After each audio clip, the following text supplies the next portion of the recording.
Hello दोस्तों, welcome to the KP learning point. तो आज जो हम मिल रहे हैं, काफ़ी टाइम बाद मिल रहे हैं। उम्मीद करता हूँ आप सब अच्छे होंगे और एग्जाम की तैयारी आपकी अच्छी चल रही होगी। तो आज जो हमारा जो टॉपिक है पढ़ने का, वो है इन्फ्लेशन। इन्फ्लेशन को जो नॉर्मली सिंपल भाषा में कहा जाता है महंगाई दर, स्फूर्ति दर। तो इसको लेके, जो इन्फ्लेशन को लेके काफ़ी जो है एग्जाम्स में क्वेश्चन पूछ लिए जाते हैं, कुछ टर्मिनोलॉजी पूछ ली जाती है इन्फ्लेशन से रिलेटेड। आपको टैक्स पूछ ले जाएंगे या इन्फ्लेशन किस वजह से होता है या कंट्रोल लेके। तो आज हम वीडियो में इस सारे टॉपिक्स को कवर करेंगे कि इन्फ्लेशन दर क्या रहता है, उसको सिंपल से सिंपल टर्म्स में समझने की कोशिश करेंगे। तो जैसे कि इन्फ्लेशन दर रहता है महंगाई दर, तो जो नॉर्मली हर इन्फ्लेशन जो रहता है वो बुरा नहीं होता, ठीक है। और जो जो नॉर्मल इन्फ्लेशन जो माना जाता है कि महंगाई दर बढ़ रही है, हमारी इनकम कम हो रही है। लेकिन जो इन्फ्लेशन दर है, कुछ इन्फ्लेशन दर जरूरी होता है इकोनॉमी के ग्रोथ के लिए, क्योंकि अगर इन्फ्लेशन नहीं होगा तो जो हमारे जो एंटरप्रेन्योर्स होंगे, उनको जो रहेगा पॉजिटिव वो नहीं मिलेगा आउटपुट कि कैसे काम करे। तो जो नॉर्मली अगर मैं आपको इन्फ्लेशन का एक सिंपल टर्म्स में समझाऊं, तो जैसे कि अभी मेरे हाथ में जो है पार्ले जी का बिस्किट है। तो जैसे कि मुझे याद है कि जब मैं छोटा हुआ करता था, तो पाली जी का बिस्कुट जो आया करता था, काफी बड़ा आया करता था। जो बड़ा आया करता था क्योंकि उसमें जो नॉर्मली जो बिस्कुट होता था 5 रुपए में, उसमें जो नॉर्मली होता था 12 या 15 के पीस करीब पीसेस आते थे। जो अभी मेरे हाथ में जो है, ये 2 रुपए का आया करता था। तो अभी जो इसमें अगर आप देखेंगे कि अगर मैं आपके हाथ पास तो नहीं होगा, लेकिन अगर मैं अभी देखूं तो मेरे पास में ये है, इसमें 50 ग्राम है। ठीक है, 50 ग्राम पार्ले जी लिखा हुआ है। तो नॉर्मली इससे पहले जो होता था 60 ग्राम हुआ करता था। इन्होंने क्या करा, इन्होंने की जो प्राइस है स्टेबल है, इन्होंने शुरू से अपने प्राइस का बिस्कुट 5 रुपए रखा हुआ है। इन्होंने टाइम टू टाइम जो है प्राइस का जो प्राइस तो नहीं बढ़ाया, लेकिन इन्होंने ग्राम घटा दिए। पहले 100 ग्राम से 80, 90, फिर 50, अब ये 50 तक आ गए। तो इसको क्या कहते हैं, धीरे टाइम टू टाइम पे इन्होंने अपना प्राइस नहीं बढ़ाए, लेकिन इन्होंने अपनी क्वांटिटी घटा दी है। तो ये किस कारण हुआ है, इन्फ्लेशन के कारण पे। तो उम्मीद करता हूँ ये आपको छोटा सा बेसिक से एग्जांपल समझ में आएगा। अगली बार जब आप कोई सामान खरीदते हैं जो नॉर्मली आप यूज टू हर बार हर महीने खरीदते हो कंटिन्यूसली, तो आप उनका ग्राम जरूर चेक कीजिएगा कि प्राइस अगर सेम है तो क्या ग्राम तो उन्होंने नहीं घटाया। क्योंकि कुछ कंपनीज क्या करती है, 10% का वो कह देती है कि 10% इंक्रीज करके दे रहे हैं, और उसके बाद जो नए प्रोडक्ट्स आते हैं उस पर वो जो रहता है ग्राम्स कम हो जाते हैं। तो ये इनकी एक प्राइस स्ट्रेटेजी रहती है कि प्राइस ना बढ़ाते हुए हम अपना क्वांटिटी कैसे घटाएं। तो चलिए स्टार्ट करते हैं। जैसे कि जो नॉर्मली जो इन्फ्लेशन रहता है ना, वो दो प्रकार से होता है। एक डिमांड पुल इन्फ्लेशन होता है और एक रहता है कॉस्ट पुश इन्फ्लेशन। जो डिमांड पुल इन्फ्लेशन रहता है, ये नॉर्मली जो रहता है कंज्यूमर साइड से रहता है, कंज्यूमर साइड से इन्फ्लेशन से। तो इसमें जो कंज्यूमर साइड इन्फ्लेशन का मतलब क्या रहता है, जैसे कि अगर सपोज कीजिए कंज्यूमर की जो है इनकम बढ़ गई है, इनकम बढ़ गई है, आपको जॉब मिल गई, तो आपको जॉब मिल गई तो आप खर्चा करोगे। तो खर्चा करोगे तो मार्केट में जो होगी मनी पुश हो रही है। तो जो मनी मार्केट में जा रही है, तो डिमांड क्रिएट होगी, और वो पहले से सप्लाई है वो तैयार नहीं होगी, तो उससे क्या रहेगा, इन्फ्लेशन बढ़ेगा। क्योंकि मार्केट में क्या होगी, ज्यादा डिमांड आएगी, सप्लाई उससे फुलफिल नहीं कर पा रही है।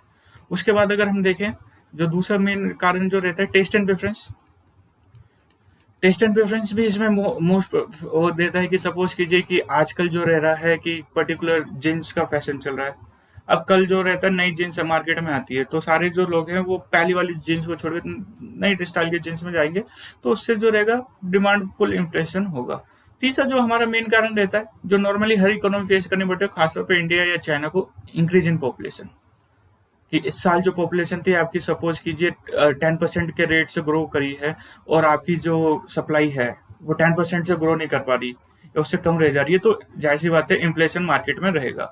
उसके बाद जो हमारे जो रहता है, जो मेन कारण रहता है किन्स की, अगर आपने थ्योरी पढ़ी हो, किन्स का क्या था कि गवर्नमेंट एक्सपेंडिचर ना, तो सपोज कीजिए गवर्नमेंट ने एक्सपेंडिचर करा कि उन्हें लग रहा हो कि मार्केट में जो है डिमांड थोड़ी सी कम है, या उन्होंने कोई नया प्रोजेक्ट उठाया तो उसमें इन्वेस्टमेंट करने लग गए। अब नया इन्वेस्टमेंट करेंगे तो उससे क्या रहेगा, गवर्नमेंट का क्या रहेगा, गवर्नमेंट एक्सपेंडिचर बढ़ जाएगा। गवर्नमेंट एक्सपेंडिचर, ठीक है, गवर्नमेंट एक्सपेंडिचर इंक्रीज होगा, तो इससे भी हमारा क्या रहेगा, डिमांड पुल इन्फ्लेशन रहेगा, इकोनॉमी में क्या रहेगी, इन्फ्लेशन बढ़ेगा। तो ये जो 5 कारण है, आप अपनी कॉपी में या नोट्स में लिख सकते हो। कि जो पहला कारण जो है हमारा रहता है, इनकम इंक्रीज हुई है, यहाँ मैं इनकम लिख देता हूँ, वाई, वाई का डिनोट कर रहा हूँ मैं वाई से, यानी कि इनकम इंक्रीज हुई है। दूसरा टेस्ट एंड प्रेफरेंस चेंज हुआ है हमारा, टेस्ट एंड प्रेफरेंस चेंज हुआ है, हमें पहले कुछ और पसंद था, अब हमें कुछ और पसंद है। ठीक है। अब तीसरा कारण है पॉपुलेशन, कि हमारी पॉपुलेशन इंक्रीज हुई है, जनसंख्या। चौथा कारण है हमारा गवर्नमेंट एक्सपेंडिचर, कि गवर्नमेंट एक्सपेंडिचर जो है इंक्रीज हुआ है, जिससे कारण हमारी जो है डिमांड इन्फ्लेशन हुआ है। ऐसा और बहुत से कारण हो सकते हैं, ये मेनली मैंने 4 कारण बताए, लेकिन और बहुत से कारण हो सकते हैं। जो भी कारण होंगे, अगर आप उनको कैटेगरी वाइज डिवाइड करेंगे तो आपको बस ये ध्यान रखना है कि कोई भी ऐसा फैक्टर जो जिससे मार्केट में उसकी डिमांड बढ़ रही है या एक्सपेंडिचर इंक्रीज हो रहा है, ज्यादा पैसे मार्केट में जा रहे हैं, तो उससे डिमांड इन्फ्लेशन क्रिएट होता है। सेकंड हमारा जो रहता है जिससे डिमांड इन्फ्लेशन जो रहता है मार्केट में, वो रहता है cost push inflation. Cost push inflation काफी इंपॉर्टेंट है, क्योंकि ये जो रहता है सप्लाई शॉक इन्फ्लेशन, इससे रहता है कि कॉस्ट पुश इन्फ्लेशन का अधिकतर रहता है कि आपकी मार्केट जो है वो प्रॉपर तरीके से डेवलप नहीं हुई है। एक चीज और मैं बता दूं, कई बार एग्जाम में आपको डायरेक्ट पुल इन्फ्लेशन होगा और एक जगह रहेगा पुश इन्फ्लेशन। जैसे कि आप कहीं गेट पे जाते हो तो कहीं जगह पुल रहता है कि आप पुल कर रहे हो, तो कहीं जगह पुश लिखा रहता है। तो पुश से मतलब है आपका कॉस्ट से, और पुल से मतलब है डिमांड से। ठीक है। तो सप्लाई शॉक इन्फ्लेशन से रहता है कि आपका इंफ्रास्ट्रक्चर जो है डेवलप नहीं है प्रॉपर, कि आपको कहीं पे सामान पहुंचाना है तो आप सामान पहुंचाएंगे तो उसके लिए आपको रोड अच्छे नहीं है, वहां पे आपका जो है टोल टैक्स बढ़ गया है, ठीक है, या पेट्रोल के दाम बढ़ गए हैं, डीजल के, तो उससे जो रहता है इंफ्रास्ट्रक्चर जो रहता है, lack of infrastructure, lack of infrastructure. Second कारण रहता है रॉ मटेरियल। रॉ मटेरियल के दाम बढ़ गए हैं, जैसे कि अगर आप ध्यान रखोगे कि अभी यूक्रेन और रशिया का वो चल रहा है, तो उसके कारण क्या रहा है, स्टील के जो रहते हैं दाम काफी बढ़ गए, क्योंकि जो स्टील में बढ़ाने के लिए जो एक केमिकल डलता है वो केवल यूक्रेन और रशिया से आता है, तो वो उसके कारण जो है स्टील के दाम काफी मार्केट में बढ़ गए हैं। दूसरा फर्टिलाइजर, क्योंकि फर्टिलाइजर का भी वो बहुत बड़ी वो है, प्रोडक्शन हुआ करती थी रशिया में। उस पेट्रोल और गैसेस के तो आप जानती है कि दाम बढ़ रहे हैं, तो उसके कारण क्या है, रॉ मटेरियल के दाम बढ़ेंगे तो बाकी चीजों के भी दाम बढ़ेंगे, जो फाइनल प्रोडक्ट होगा उसके भी दाम बढ़ेंगे। तीसरा जो रहता है हमारा इंक्रीज इन इनडायरेक्ट टैक्स। अगर आप देखेंगे इस बार आप जो हर साल टैक्स आता है, वो बजट आता है, तो बजट में आप देखेंगे कि पहले जो रेस्टोरेंट में जो टैक्स लगाया करता था जीएसटी में, कहीं 5% हुआ करता था, फिर उन्होंने एसी वाइज कैटेगराइज करा, फिर बिलिंग के ऊपर कि आपका बिल इतना ऊपर आता है तो 18% तक टैक्स कई जगह रेस्टोरेंट में हो जाता है। तो अगर टैक्स जो इंक्रीज होगा, इनडायरेक्ट टैक्स, यानी कि जो कंज्यूमर जो है, कंज्यूमर को एंड में देना पड़ेगा। इनडायरेक्ट टैक्स का मतलब जो रहता है कि ये दूसरे पे आप ट्रांसफर कर सकते हो, आपको खुद पेमेंट नहीं करना होता, दूसरा आपकी जगह दूसरा इसको पेमेंट करेगा, तो इनडायरेक्ट टैक्स इंक्रीज होगा। तो जाहिर सी बात है कि जो हमारा होगा इन्फ्लेशन, यानी कि प्राइस बढ़ा हुआ आएगा सामने। चौथा हमारा जो रहता है एडमिनिस्ट्रेटिव प्राइस। एडमिनिस्ट्रेटिव प्राइस बढ़ जाना, एडमिनिस्ट्रेटिव प्राइस इंक्रीज हो जाना। एडमिनिस्ट्रेटिव प्राइस इंक्रीज होगा तो उससे कारण क्या रहेगा, कॉस्ट पुट इन्फ्लेशन हमारा बढ़ जाएगा। एडमिनिस्ट्रेटिव में जैसे फीस हो गया, फाइन हो गया, ऐसे कुछ जो नॉर्मल एडमिनिस्ट्रेटिव में जो हमारी फीस लगती है, वो अगर वो इंक्रीज हो जाए तो हमारी जो नॉर्मली जो रहता है इन्फ्लेशन, जो कॉस्ट पुट इन्फ्लेशन बढ़ जाएगा। जैसे एडमिनिस्ट्रेटिव प्राइस में जैसे मैंने बताया था आपको टोल प्राइस, अगर कहीं टोल बढ़ा देते हैं सरकार अगर कई जगह का, तो वहां पे ये आपको जो है एंड प्रोडक्ट पे इसका रिजल्ट नजर देखने को मिलेगा। अब कुछ जो है टर्मोलॉजी है जिसको अभी हम देखेंगे, जो नॉर्मली एग्जाम में पूछी जाती है। ये जो नॉर्मली जो मैं इसमें आपको टर्मोलॉजी ली है, ये रिलेटेड है इन्फ्लेशन से, क्योंकि डिप्रेशन जो रहता है उसके भी कुछ टर्मोलॉजी, लेकिन मैंने इसमें इन्फ्लेशन का ही करा। डिप्रेशन में हम नेक्स्ट वीडियो में देखेंगे। तो क्रीपिंग इन्फ्लेशन का जो मतलब है, क्रीपिंग का मतलब होता है रेंगना, कि आप रेंग रेंग के चल रहे हो। तो क्रीपिंग का है कि ये जो इन्फ्लेशन रेट जो रहता है ना, इसमें काफी कम रहता है, 1-2% रहेगा, 3% ज्यादा से ज्यादा रहेगा। तो ये क्लिप जो ये है, थोड़ा बहुत इन्फ्लेशन जरूरी होता है, क्योंकि थोड़ा बहुत इन्फ्लेशन रहेगा तभी जो है हमारा जो हमारा जो एम्प्लॉयर है, यानी कि जो एंटरप्रेन्योर है, वो जब भी मार्केट में पैसा लगाए, क्योंकि उसको पता है कुछ रिटर्न ज्यादा मिलेंगे। ठीक है। तो ये जो नॉर्मल रहता है क्रीप इन्फ्लेशन 5% से कम रहता है। सेकंड जो है हमारा walk in inflation. Walk in inflation जो रहता है, नॉर्मली अभी इंडिया जो है सेकंड स्टेज पर है वॉक इन इन्फ्लेशन। ये जो रहता है 5 से 10% के बीच में रहता है, और इसमें ना थोड़ी सी चिंता स्टार्ट होने लगती है। इसमें चिंता स्टार्ट होने लगेगी कि अब क्या करेंगे। ठीक है। क्योंकि जैसे कि आपने देखा होगा कि हम क्रीपिंग वॉकिंग इन्फ्लेशन में आए, तो गवर्नमेंट ने फौरन से स्टेप्स लिए। उन्होंने क्या करा कि पेट्रोल या डीजल के प्राइसेस में उन्होंने वैट कम करा। ठीक है। और काफी ज्यादा वो रेपो रेट बढ़ा दिया उन्होंने एकदम से। रिवर्स रेपो रेट की भी अभी संभावना है बढ़ाने के लिए, लेकिन आप ध्यान रखोगे कि वर्किंग इन्फ्लेशन जैसे आएंगे, सरकार और जो सेंट्रल बैंक्स होते हैं वो एकदम से एक्टिव मोड में रहते हैं और काम करना स्टार्ट कर देते हैं। तीसरा जो रहता है रन अवे इन्फ्लेशन, जिससे 10% से क्रॉस हो जाती है, 20% तक रहती है। नॉर्मली अभी आप देखोगे पाकिस्तान और श्रीलंका, इसमें आपको रनिंग अवे इन्फ्लेशन देखने को मिलेगा। श्रीलंका में कुछ जगह हाइपर इन्फ्लेशन भी आ गया है, लेकिन अभी जो मोस्ट जो चल रहा है पोस्टेड प्रोडक्ट्स पे, वो रनिंग अवे इन्फ्लेशन चल रहा है। और 10 से 20% जो रहता है काफी ज्यादा रहता है, कि सपोज कीजिए आप कोई 1000 रुपए का प्रोडक्ट खरीदो और 1000 का जो है सीधा 1200 का हो जाए, तो वो काफी ज्यादा हाई इन्फ्लेशन के तौर पे माना जाता है। और एक हमारा रहता है हाइपर इन्फ्लेशन। हाइपर इन्फ्लेशन रहता है, इसमें जो जो इन्फ्लेशन की ग्रोथ होती है वो एक्सपोनेंट के तौर पे रहती है। एक्सपोनेंट के तौर पे मतलब जैसे हो गया 2 की पावर 2, ठीक है, 10 की पावर 4, फिर अगली बार 10 की पावर 6 से ऐसे इंक्रीज इन्फ्लेशन इंक्रीज हो रहा है। तो नॉर्मली अगर ये जो हमें एक जगह देखने को मिला है हाल फिलहाल में, वो है जिम्बाब्वे। जिम्बाब्वे एक कंट्री है जहाँ पे हमें जो हमें ये हाइपर इन्फ्लेशन देखने को मिला। इसमें जैसे कि उन्होंने इन्फ्लेशन को भगाने के लिए उन्होंने ये कोशिश करी कि बड़े से बड़े नोट उन्होंने छापने स्टार्ट कर दिए। अब आप बिलीव नहीं करेंगे कि वहां पे जो है 1 मिलियन डॉलर का नोट छापा जा रहा है और उससे केवल एक ब्रेड आ रही है। ठीक है। तो एक ब्रेड आ रही है, तो इसको देखते हुए हाइपर इन्फ्लेशन जो रहता है काफी ज्यादा हो रहता है, और पॉलिसी के पूरे मेजर्स चेंज पड़ जाते हैं। उन्होंने धीरे धीरे अपनी पॉलिसी को इकोनॉमी को थोड़ा सा रिवाइवल मोड पे डाला है। उन्होंने अपनी करेंसी को पूरी तरीके से वो कर दिया है, अब वो डॉलर्स के ऊपर बेसिस पे काम करते हैं। तो लास्ट जो हमारा है वो है स्क्यू इन्फ्लेशन। स्क्यू इन्फ्लेशन का मतलब रहता है कि नॉर्मली जो है एक कम्युनिटी का ना वो प्राइस इंक्रीज हो रहा है, कि सपोज कीजिए कि जैसे मैंने अभी पार्ले जी का बिस्किट दिया था, कि पार्ले जी का प्राइस इंक्रीज हो गया सपोज कीजिए 5 से 10, लेकिन बाकी कम्युनिटी है जैसे कि बाकी चीज है और चीजों का प्राइस सेम है, बस एक चीज एक कम्युनिटी का प्राइस इंक्रीज हो रहा है, बाकी जो है सेम है, स्टेबल है। तो वो बोलते हैं स्क्यू इन्फ्लेशन, जो केवल एक प्राइस पे अफेक्ट कर एक कम्युनिटी पे अफेक्ट कर रहा है। तो उम्मीद करता हूँ आपको समझ में आएगा creeping, walking, running away inflation, hyper inflation, skew inflation. आप जैसे मैंने बताया था इंडिया भी क्या है, वॉकिंग इन्फ्लेशन के स्टेज पर है। तो अब हम देखते हैं कि मेथड्स टू कंट्रोल। अब इन्फ्लेशन बढ़ जाता है तो उसको कैसे कंट्रोल किया जाए। तो जैसे कि जो नॉर्मली रहता है, हमारी जो रहती है इंडिपेंडेंट मॉनेटरी पॉलिसी रहती है। इंडिपेंडेंट मॉनेटरी पॉलिसी कि गवर्नमेंट जो होगी नॉर्मली इसमें इंटरफेयर नहीं करती है बहुत सी जगह पे, लेकिन कभी कभार उनको इंटरफेयर करना पड़ जाता है। मेरे ख्याल से स्पेलिंग आप देख लीजिएगा। इंडिपेंडेंट मॉनेटरी पॉलिसी जो होती है तो उसमें रहता है सेंट्रल बैंक जो रहता है वो ही इंटरफेयर करता है, हमारी गवर्नमेंट जो रहती है वो कुछ नहीं करती। तो जैसे इसमें जो दो मेजर तरीके रहते हैं, पहला मेजर तरीका है क्वांटिटेटिव मेजर्स। तो क्वांटिटेटिव मेजर्स का मतलब रहता है कि जो पहला हमारा जो है कैश रिजर्व रेशियो। तो कैश रिजर्व रेशियो में जैसे कि आप बेसिक में आपको बता दूं कैश रिजर्व रेशियो क्या रहता है। अगर आप 11th-12th में हैं तो ये आपके एग्जाम में बहुत पूछा जाता है। अगर आप उससे थोड़ा सा ऊपर क्रॉस करें, कॉम्पिटिटिव एग्जाम में दे रहे हो, तो सीआर कभी कभार पूछ लेते हैं कि क्या रहता है या क्या रेट चल रहा है। तो दोनों को देखेंगे कि हम क्या रहता है। कैश रिजर्व रेशियो रहता है कि गवर्नमेंट ने सपोज कीजिए आपके पास एक बैंक है और पूरे दिन में आपके पास 100 रुपए आए हैं।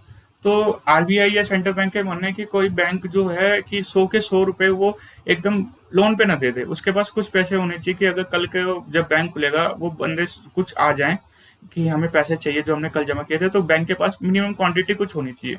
तो इसको देखते हुए जो बैंक्स जो रहता है वो आरबीआई सेंट्रल बैंक जो रहता है वो कुछ परसेंटेज वो कहता है बैंक को आपके पास कैश रिजर्व रेशियो होना चाहिए। तो कैश रिजर्व रेशियो जो रहता है 4% रहता है। ठीक है, अभी अभी जो रेट है वो 4% है। ठीक है, फ्यूचर में ये इंक्रीज हो सकता है, लेकिन अभी 4% है। कि अगर सपोज कीजिए 100 रुपए आपके पास जमा होते हैं तो 4 रुपए आप अपने पास कैश रिजर्व में रखोगे, कैश के पास। ठीक है, ये हमारा कैश रिजर्व रेशियो रहता है। अगला है हमारा एसएलआर, सैचुरेटरी लिक्विड रेशियो। ठीक है, सैचुरेटरी लिक्विड रेशियो, सैचुरेटरी रिजर्व रेशियो भी कई बार इसको बोल दिया जाता है। इसका मतलब जो रहता है कि जो बैंक होंगे ना वो आरबीआई के पास सिक्योरिटीज, अपना जो पैसा है वो सिक्योरिटीज में रखेंगे, बॉन्ड्स हो जाएंगे, गवर्नमेंट सिक्योरिटीज और बॉन्ड्स में वो अपना पैसा रखेंगे। अभी जो हमारा एसएलआर रेट है वो 18% है। यानी कि आप सपोज कीजिए कि 100 रुपए अगर उनके पास जमा होते हैं तो 4% तो उन्हें अपने पास रखने पड़ेंगे कैश रिजर्व रेशियो के तौर पे। 18% जो होंगे उनको आरबीआई के पास रखने पड़ेंगे सिक्योरिटीज बॉन्ड के तौर पे। ठीक है, उस पर जो रहेगा इनको इंटरेस्ट रेट जरूर मिलता है। ये हमारा हो गया एसएलआर। अब तीसरी चीज पर अगर हम देखेंगे रेपो रेट और रिवर्स रेपो रेट।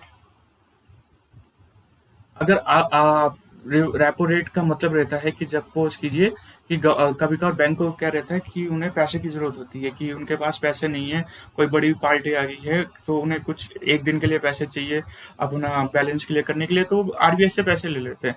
तो आरबीआई उनको पैसे देता है, वो रहता है रेपो रेट।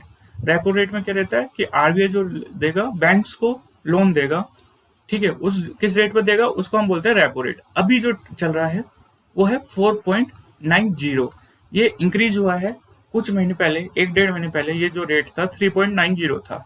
अगर आप देखेंगे कि कोरोना से पहले जो था, कोरोना से पहले जैसे कि अगर मैं मेरे ख्याल से जो रेट था 6 के ऊपर था, हमारा जो रेट था रेपो रेट 6 से ऊपर था। तो कोरोना में जो था इकोनॉमिक्स एक्टिविटी जो थी वो काफी स्लो हो गई थी। तो स्लो हो गई थी तो गवर्नमेंट और आरबीआई को क्या था, बूस्टअप करना था इकोनॉमी, तो उन्होंने क्या करा, रेपो रेट जो था डिक्रीज कर दिया। तो रेपो रेट डिक्रीज कर दिया, तो अब वो 3.9 तक लिया था, लेकिन अब क्या रहे, ग्लोबल इकोनॉमी में क्या है, वो रिवाइविंग फेज पर आ रही है, वो अपने करेक्ट फॉर्म पर आ रही है। तो उसके लिए अब क्या है, धीरे धीरे रेपो रेट जो है हमारा धीरे धीरे इंक्रीज हो रहा है 4.90। ये हमारा हो गया रेपो रेट। अब रह गया reverse repo rate. Reverse repo rate हो गया कि आरबीआई जो है, कभी कभार क्या रहता है कि गवर्नमेंट को लगता है, आरबीआई को लगता है कि बैंक के पास ज्यादा पैसा आ गया है, तो वो बैंक से कभी कभार लोन ले लेती है क्रेडिट को जो है, यानी कि मनी सप्लाई को कंट्रोल करने के लिए। तो रिवर्स रेपो रेट रहता है कि वो बैंक जो है आरबीआई को पैसे देते हैं, वो किस रेट पर देते हैं वो उसको बोलते हैं हम रिवर्स रेपो रेट। तो इसका जो अभी रेट है 3.9% है। ठीक है, उम्मीद करता हूँ ये दोनों चीजें आपको समझ में आएगी। अभी मैं इसको आपको रिलेट करके बताऊंगा कि कैसे कंट्रोल करते हैं। और लास्ट जो हमारा था वो था बैंक रेट। बैंक रेट ऐसा रहता है कि नॉर्मली क्या रहता है कि गवर्नमेंट बैंक जो रहते हैं किसी को लोन देते हैं। आप बैंक में जाओगे तो लोन लेने के लिए जाओगे कि 7 से 8% जो नॉर्मली चल रहा होता है। अगर आप नॉर्मल लोन ले रहे हो, होम लोन में अलग रहता है, ठीक है, पर्सनल लोन अलग होगा। तो बैंक रेट जो रहता है कि वो और बैंक में भी जो बंदे लोन लेने जाते हैं उसके जो कंज्यूमर्स होते हैं वो डिवाइड करके रखते हैं। कंज्यूमर्स को वो डिवाइड करके रखते हैं, जैसे कि एक रहता है प्राइम प्राइम कंज्यूमर, एक रहता है नॉन प्राइम, और कुछ रहते हैं रिस्की वाले, कि इनसे हमें रिस्क है कि ये शायद पैसा लौटा ही नहीं देता है।